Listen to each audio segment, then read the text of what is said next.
Hello good morning.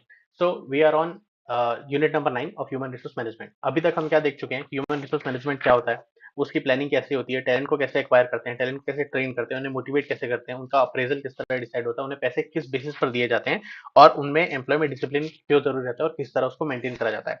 अभी हम देखेंगे कि एम्प्लॉय, ये तो डिसिप्लिन हो गया जो एम्प्लॉयर चाहता है। अभी एम्प्लॉयज क्या चाहते हैं, उनमें कुछ अनहैप्पीनेस हो सकती है, तो उन एम्प्लॉय का ग्रीवेंसेस और कलेक्टिव बार्गेनिंग क्या होता है वो अभी इस चैप्टर में हम देखने वाले हैं। दूसरी चीज, इस पूरे चैप्टर में हम क्या देखने वाले हैं, हम देखने वाले हैं सारी चीजें as a from the perspective of a manager. हम ना ही एम्प्लॉय हैं और ना ही एम्प्लॉयर हैं।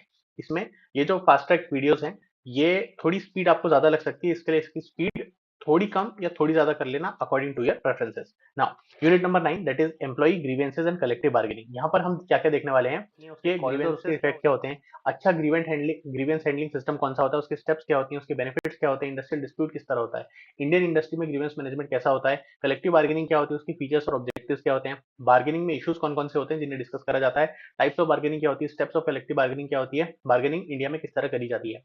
ग्रीवेंसेस, ग्रीवेंसेस का मतलब क्या होता है, कोई भी डिसअपॉइंटमेंट या अनहैप्पीनेस, जो चीजें एम्प्लॉयज को अच्छी नहीं लग रही हैं काम करते वक्त। ग्रीवेंस फैक्चुअल, इमेजिनरी और डिसगाइज भी हो सकता है, मतलब इमेजिनरी चीज भी जो एम्प्लॉय को परेशान कर रही है वो भी ग्रीवेंस हो सकती है। जब आप एम्प्लॉय किस चीज के लिए कंप्लेंट करता है और over a period of time उसको सॉल्व नहीं करा जाता है, तो वो प्रॉब्लम जो है वो ग्रीवेंस बन जाती है।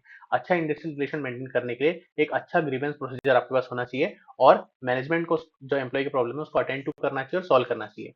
डेल एस ब्रीच ने बोला है कि ग्रीवेंस कोई भी डिससेटिस्फेक्शन या फीलिंग ऑफ इनजस्टिस है जो कि एम्प्लॉयमेंट से रिलेटेड होता है, जो कि मैनेजमेंट को बताता है एम्प्लॉय।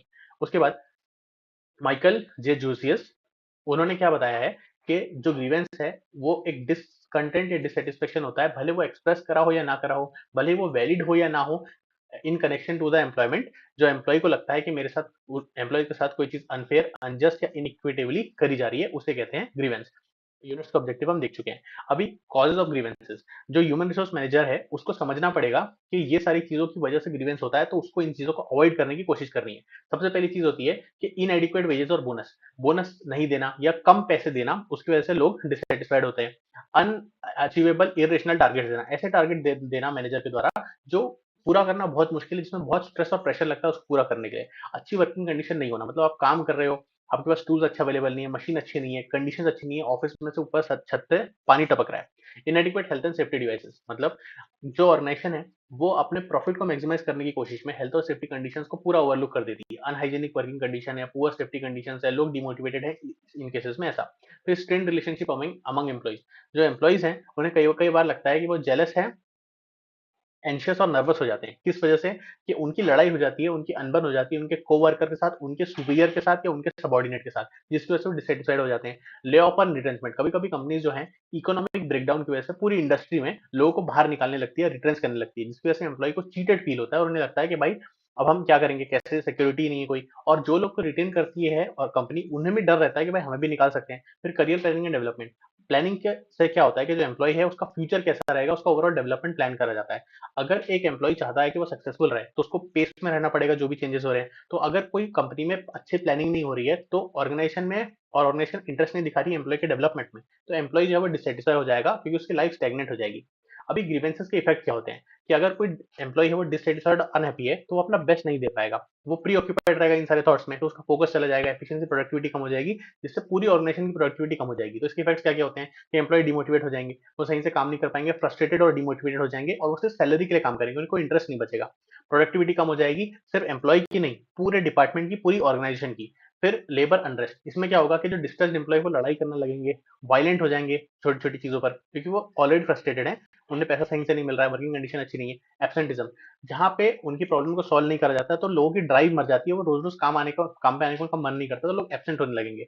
एट्रिशन का रेट बढ़ जाएगा, एट्रिशन का मतलब कितने लोग ऑर्गेनाइजेशन को छोड़ के गए over a period of time.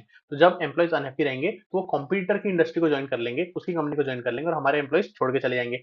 Strain in the superior subordinate relation, हमने डिसिप्लिन वाले चैप्टर में देखा है कि अगर कोई अच्छे से काम नहीं कर रहा है तो उस पर डिसिप्लिन एक्शन लीजिए, लेकिन अगर आपने किसी पे डिसिप्लिन एक्शन ले लिया तो वो सबॉर्डिनेट उस सुपीरियर की कभी रिस्पेक्ट नहीं करेगा, वो सोचेगा कि तुमने मेरे मुझे मुझे पनिश करा, तो वो उसकी रिस्पेक्ट चली जाएगी, उनके रिलेशन खराब हो जाएंगे। एम्प्लॉय का मोरल और कमिटमेंट कम हो जाता है अगर उसे लगता है कि ऑर्गेनाइजेशन उसके लिए सोच नहीं रही है तो। और वेस्टेज और कॉस्ट बढ़ जाती है क्योंकि एम्प्लॉय ऑलरेडी ऑक्यूपाइड रहता है इन सारी प्रॉब्लम से, तो वो अच्छे से काम नहीं कर पाता है, गलतियां होती है, उससे वेस्टेज होता है और कॉस्ट बढ़ जाती है। अभी क्या-क्या एलिमेंट्स हैं जो आपको ध्यान रखने हैं जिससे एक अच्छा इफेक्टिव ग्रीवेंस हैंडलिंग सिस्टम बनाया जा सके। सबसे पहली चीज़ होती है कि जो ग्रीवेंस है उसको एक्नॉलेज करें। मैनेजमेंट को लोगों की बात को सुनना चाहिए कि आपको क्या प्रॉब्लम हो रही है। एक फ्री फ्लो ऑफ कम्युनिकेशन बनाना ताकि एम्प्लॉयी को लगे कि भाई मैं फ्रीली जाके अपनी बात रख सकता हूँ बिना किसी प्रॉब्लम के, जिससे उसका कॉन्फिडेंस बढ़ेगा। फिर क्विक एक्शंस, जैसे ही मैनेजर को कोई चीज़ पता चली तो उसको उस पे एक्शन लेना है और ग्रीवेंस को जल्दी सॉल्व करने की कोशिश करनी है। फिर adherence to the prevailing law, government ने लॉ बना के रखे हैं, उसके हिसाब से आपकी प्रोसीजर रहनी चाहिए और जो प्रोसीजर है, जो लॉ है उसको स्ट्रिक्टली फॉलो करना है आपकी प्रोसीजर के द्वारा। फिर क्लैरिटी, जो प्रोसीजर है वो बहुत क्लियर और सिंपल इनफ होनी चाहिए ताकि कोई भी उसको समझ सके। वो अंडरस्टैंड करने के लिए इजी होनी चाहिए कि भाई अगर मुझे कंप्लेंट करनी है तो क्या फॉर्म भरना है, क्या प्रोसीजर फॉलो करनी है। Grievance handling training to be imparted to supervisor, union representative, जो सुपीरियर होता है वो मैनेजमेंट को रिप्रेजेंट कर रहा होता है और यूनियन रिप्रेजेंटेटिव जो होते हैं वो एम्प्लॉय को रिप्रेजेंट कर रहे होते हैं। इन दोनों को ट्रेनिंग होनी चाहिए कि किस तरीके से बात को आगे बढ़ाना है और उसी जगह पे प्रॉब्लम को सॉल्व कर देना है। ऐसा नहीं कि अगले प्रॉब्लम पे जाएंगे, कोर्ट में जाएंगे, ये करेंगे वो करेंगे, उसकी जरूरत नहीं, वहीं उसको सॉल्व कर दो जल्दी से। दोनों ट्रेंड होने चाहिए। फिर एग्जीक्यूशन एंड रिव्यू, इसमें क्या होता है कि आपको एचआर डिपार्टमेंट को कंटिन्यूअसली रिव्यू करते रहना है कि जो हमने चेंजेस बोले थे, जो लोगों ने स्ट्राइक करी थी, हमको बोला था प्रॉब्लम है, हमने उसको सॉल्व करा था, तो वो असल में हो पा रहा है कि नहीं हो रहा है, वो फॉलो अप करते रहना है। फिर ग्रीवेंस हैंडलिंग में स्टेप्स क्या क्या रहती हैं। अगर ग्रीवेंस सिर्फ एम्प्लॉय और मैनेजर को अफेक्ट नहीं करते हैं, पूरी ऑर्गेनाइजेशन को अफेक्ट करते हैं, तो ये अच्छा होना बहुत जरूरी है। और इसको जब हैंडलिंग आप कर रहे हो तो आपको अच्छे से करना है क्योंकि बहुत महीन काम है। यहाँ पे ह्यूमन का सेंटीमेंट है। इसमें कुछ स्टेप्स होती हैं। सबसे पहला बात क्या है कि आपको ग्रीवेंस को समझना है।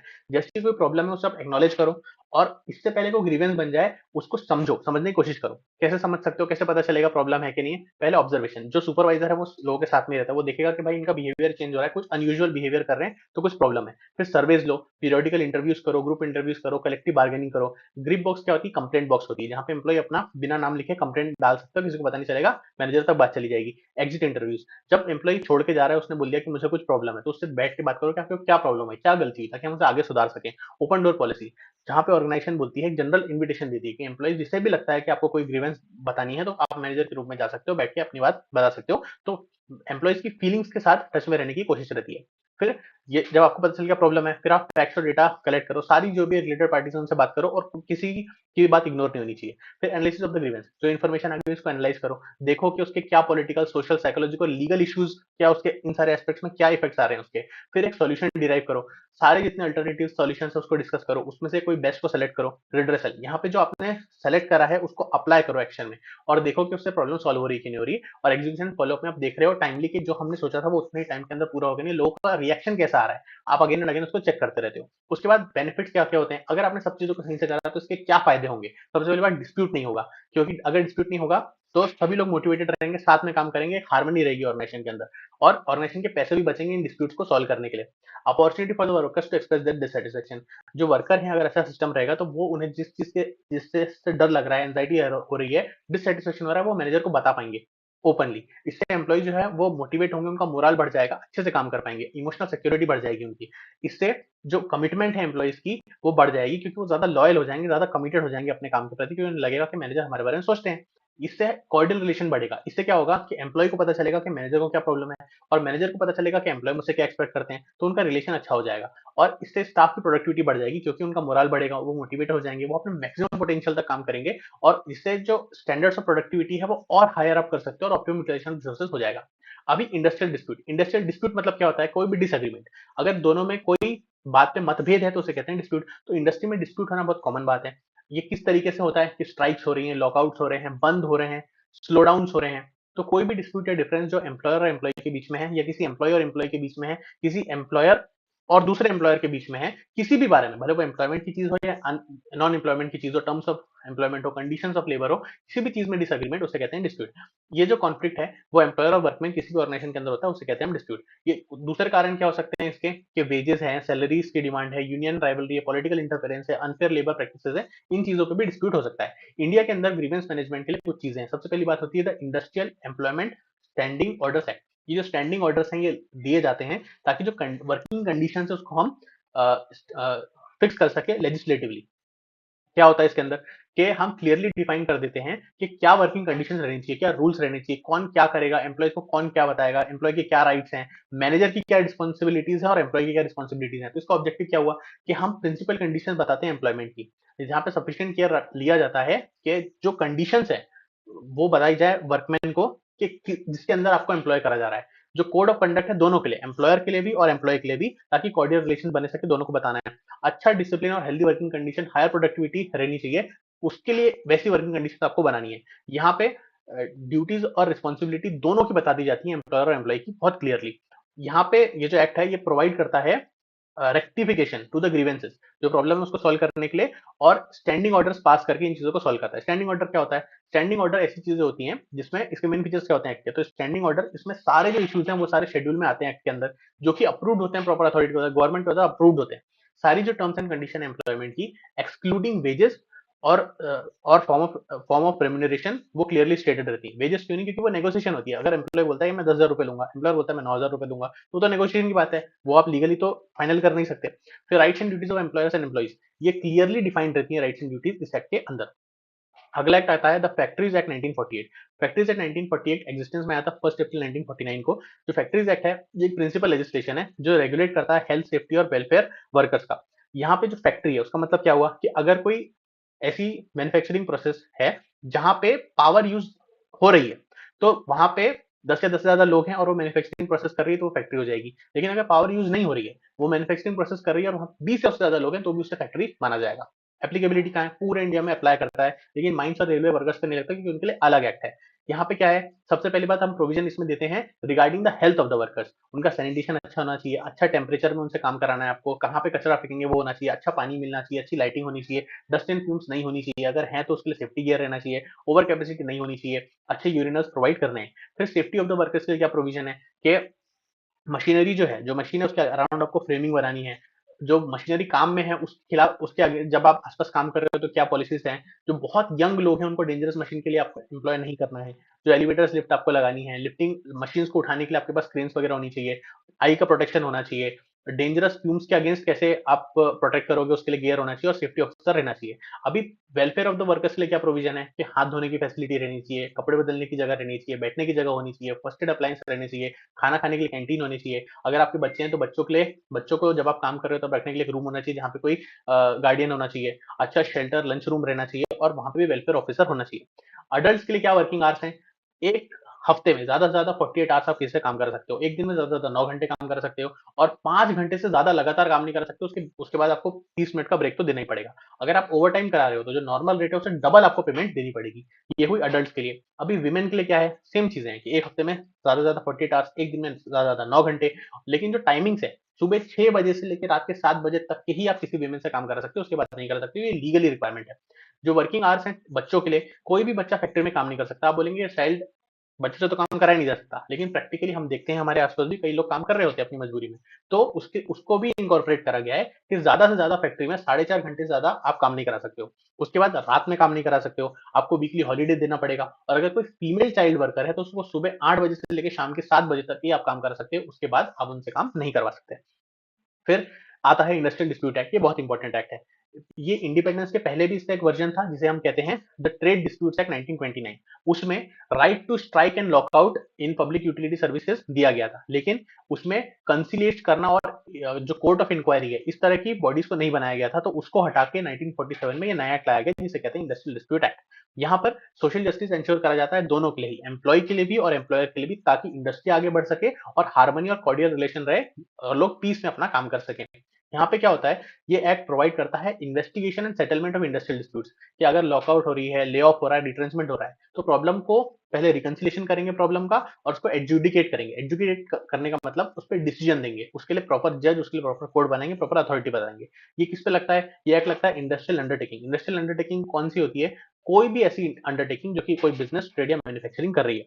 ये एक्ट क्लियरली बताता है क्या कंडीशन है जो आपको किसी को निकालने से पहले फॉलो करनी पड़ेगी, अगर उसने कम से कम 1 साल आपके यहाँ काम करा है तो। अगर आपको किसी को आपके यहाँ से निकालना है तो उसको 1 मंथ का नोटिस पीरियड आपको कम से कम देना पड़ेगा, और रीजन आपको बताना पड़ेगा, और उस 1 मंथ के भी उसको आपको पैसे देने पड़ेंगे। अगर आप किसी को ऐसे निकाल दे रहे हो तो जितने टाइम उसने, जितने साल उसने काम करा है, हर साल के लिए कम से कम 15 दिन का एवरेज आपको उसको पेमेंट देना पड़ेगा। मतलब अगर 15 साल उसने काम करा है तो 15 साल इंटू 15 दिन 225 दिन होते हैं, तो 7.5 महीने की आपको पेमेंट उसको देनी पड़ेगी निकालते टाइम। फिर कलेक्टिव बार्गेनिंग।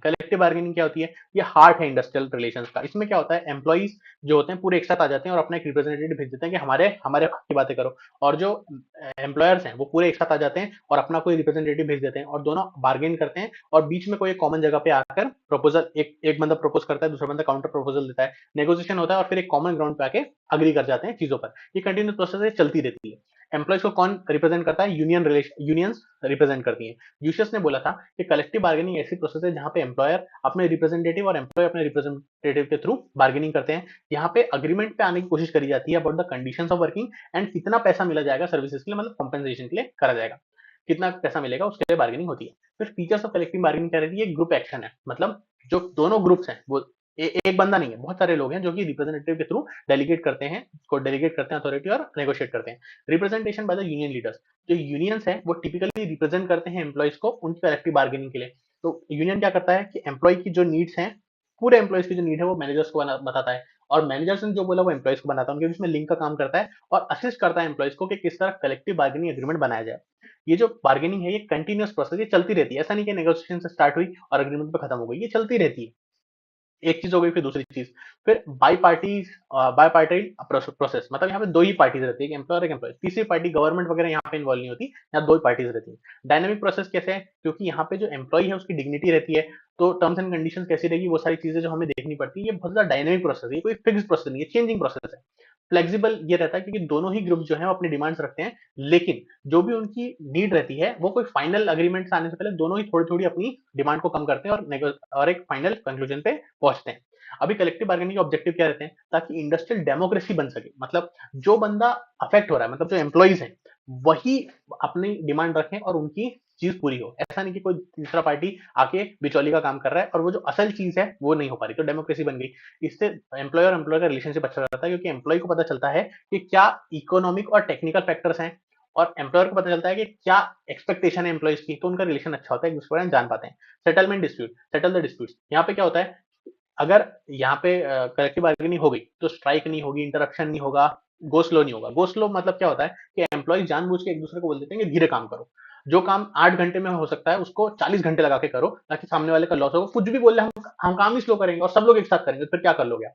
फिर थर्ड पार्टी इंटरवेंशन यहाँ पर नहीं होता है, तो डेमोक्रेसी रहती है। उसके बाद अगर ऐसा रहता है तो लोगों का मोराल बढ़ जाता है और पूरी इंडस्ट्री का मोराल बढ़ता है कि भाई काम आगे बढ़ रहा है, सभी लोग सेटिस्फाइड है, या फिर उनके पास एक सिस्टम है अपनी नीड्स को पूरा करने का। बार्गेनिंग इश्यूज मतलब किस चीज पे नेगोशिएशन हो रही है। पहली चीज क्या है, कितने पैसे मिलेंगे, कितना ओवर टाइम चार्ज मिलेगा, वर्किंग कंडीशन कैसी है, टेम्परेचर कितना रहना चाहिए, वेंटिलेशन होना चाहिए, सेफ्टी मेजर कैसे हैं, फर्स्ट एड रहना चाहिए, एम्बुलेंस रहनी चाहिए, अगर बड़ी कोई फैक्ट्री वगैरह है तो। फिर इम्पैक्ट ऑफ टेक्नोलॉजी क्या है, और चेंज का क्या इम्पैक्ट है एम्प्लॉइज पे, मतलब एआई आ रहा है, कंप्यूटर आ रहा है, उसको कैसे लाना है चेंज को, वो सारी चीजें नेगोशिएट करी जाती हैं। फिर क्या राइट्स एंड ड्यूटीज हैं एम्प्लॉय और यूनियंस की, वो सारी डिस्कस करी जाती हैं। एम्प्लॉय को क्या क्या बेनिफिट्स आप दोगे, पेंशन प्लान क्या रहेंगे, और वेकेशन के लिए कितने पैसे दोगे, ग्रीवेंस हैंडलिंग कैसी होगी, क्या प्रोसीजर है ग्रीवेंस को हैंडल करने के लिए, कितने टाइम में ग्रीवेंस सॉल्व हो जाती है। अभी बार्गेनिंग जो होती है वो अलग अलग टाइप की होती है। पहली होती है कंजंक्टिव बार्गेनिंग या डिस्ट्रीब्यूटिव बार्गेनिंग, इसे मैं कहता हूँ लड़ाई झगड़े वाली बार्गेनिंग। ये जीरो सम नेगोशिएशन होता है, मतलब अगर मैं जीतूंगा सामने वाला हारेगा, और वो हारेगा तो मैं जीतूंगा। मतलब एम्प्लॉइज चाहते हैं कि मेरी जो सैलरी है वो बढ़े, और मैनेजमेंट चाहता है कि मैं कम पैसे दूं और ज्यादा पैसा बिजनेस में लगाऊं, तो जो दूसरे वाले को हराएगा वो जीतेगा। ये ऐसी बार्गेनिंग होती है। दूसरी होती है कोऑपरेटिव बार्गेनिंग, मतलब कोई डिफिकल्ट टाइम चल रहा है, पूरी इंडस्ट्री में रिसेशन आया हुआ है, कंपनीज को लगातार लॉस हो रहा है, तो उस केस में एम्प्लॉइज बोलते हैं कि महाराज हमें जॉब से मत निकालिए, आप हमारी सैलरी कम कर दीजिए, लेकिन जब बाद में हमें प्रॉफिट होगा तो हमें थोड़ा ज्यादा पैसे दे दीजिएगा। मैनेजर बोलते हैं कि ठीक है, काम भी चलता रहेगा लेकिन हम सैलरी कम देंगे आपको। तो दोनों थोड़ा थोड़ा अपना जो डिमांड है उसको कम करते हैं। प्रोडक्टिविटी बार्गेनिंग क्या होती है, एम्प्लॉयर बोलता है मैं तुमको ज्यादा पैसे दे दूंगा अगर तुम अपनी प्रोडक्टिविटी बढ़ाओगे, जितनी प्रोडक्टिविटी बढ़ाओगे उतने ज्यादा आपको पैसे मिलेंगे, तो उसके लिए नेगोशिएशन होती है। कंपोजिट बार्गेनिंग क्या होती है कि यहाँ पे पे राइज के लिए, मतलब ज्यादा पैसे देने के लिए तो नेगोशिएशन होती है, लेकिन साथ साथ में एम्प्लॉइज डिमांड करते हैं इक्विटी इन द मैटर्स, कि भाई काम कैसे हो रहा है उसमें इक्वेलिटी होनी चाहिए, एम्प्लॉयमेंट का लेवल किस तरह का है, और मीनिंग स्टैंडर्ड मतलब कि किसी भी ऑर्गेनाइजेशन में किस टाइप के और कितने लोग चाहिए वो आप करो, ओवर स्टाफिंग या अंडर स्टाफिंग मत करो। इन सारी चीजों पर भी बार्गेनिंग होती है, उसे कहते हैं ये वाली बार्गेनिंग। अभी अगली चीज आती है steps in collective bargaining. Steps in collective bargaining होती है कि हम एक्नॉलेज और आइडेंटिफाई करते हैं प्रॉब्लम को, सबसे पहले स्टेप। फिर हम उसकी सिविरिटी को समझने की कोशिश करते हैं कि कितनी सीवियर प्रॉब्लम है, हम वो समझते हैं, फिर हम रिप्रेजेंटेटिव बनाते हैं, फिर हम पीरियड करते हैं, फिर हम एग्रीमेंट पे पहुंचते हैं। लेकिन सबसे पहले स्टेप ये है कि हम आइडेंटिफाई करते हैं, एक्नॉलेज करते हैं कि भाई प्रॉब्लम तो है। फिर हम उसके बारे में सारी इंफॉर्मेशन कलेक्ट करते हैं, सारे फैक्ट्स कलेक्ट करते हैं, सारी जगह से। कोई नेगोशिएशन वगैरह में हम वो नहीं रखते हैं, डिफेंस नहीं रखते हैं, सारी जगह से जितनी इन्फॉर्मेशन है वो लेते हैं। फिर हम रिप्रेजेंटेटिव सेलेक्ट करते हैं, जो एम्प्लॉयर है और एम्प्लॉय दोनों अपने अपने रिप्रेजेंटेटिव सेलेक्ट करते हैं। अब इसको सेलेक्ट करने के लिए हमें ध्यान रखना पड़ता है कि कुछ क्वालिटी उसके अंदर होनी चाहिए, कि उसके पास पेशेंस रहना चाहिए जब नेगोशिएशन हो रहा है तब। उसको अपने व्यूज को सही तरीके से रखना आना चाहिए, उसको प्रॉब्लम के बारे में पूरा पता होना चाहिए, इन्फॉर्म्ड होना चाहिए वो, और उसके पास पावर और अथॉरिटी दोनों होनी चाहिए, जिससे वो क्लियरली स्पेल आउट कर सके अपनी चीजों को, अपनी डिमांड्स को। फिर जब स्टार्टिंग ऑफ नेगोशिएशन प्रोसेस, इसमें जो रिप्रेजेंटेटिव है उनको काम और पॉजिटिव एटीट्यूड से जाना चाहिए। इस टाइम पे उनको अटेंटिव रहना चाहिए, सुनना चाहिए कि दूसरा बंदा क्या बोल रहा है, क्या डिमांड कर रहा है। और ये जो नेगोशिएशन प्रोसेस कंटिन्यू करती है जब तक आपके पास फाइनल एग्रीमेंट पर पहुंच नहीं जाते।